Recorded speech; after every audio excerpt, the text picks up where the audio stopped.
पहले से मैसेज नदीम दुखी साहब ਨੂੰ ਹੁਣ तमाम गोजरे वालों ਨੂੰ मैसेज आ मैं काशू भाई ਨਾਲ ਅੱਗੇ ਗੱਲ ਕਰ ਰਿਹਾ ਸਾਂ कि इंशाल्लाह जिस दिन मैं गोजरे निकलिया सा FIA ने अरेस्ट किया उस दिन भी मेरे दिल दिमाग दे विच मेरे लोग गोजरे के लोग ही सन और अज भी अलहमदुलिल्लाह उत्थे तो उत्थे ही है जो वापस आना तो इंशाल्लाह ताला अल्लाह के फजल नाल उत्थे आन के ही बहना जितों उठ के आया है।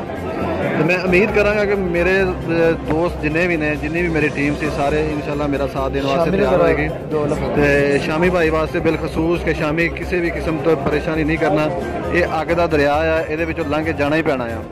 तो बस थोड़ा देर रह गया किनारे तो लगने वाले हैं, हुण अपनी हिम्मत नहीं हारना, अपने पैरों से अपन लत्तां ते खलो के रहना है।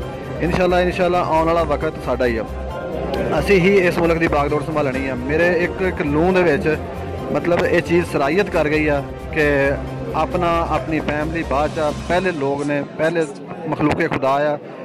पहले दिन तो अहमद सयाल साहब ने ये चीज़ मतलब समझाई है कही है, सब नूं उस चीज़ तो वाकफियत है कि इबादत करन नाल जन्नत मिलती है और खिदमत करन दे नाल इबादत दे नाल तुहानूं जन्नत मिलेगी और खिदमत करना खुदा मिलेगा।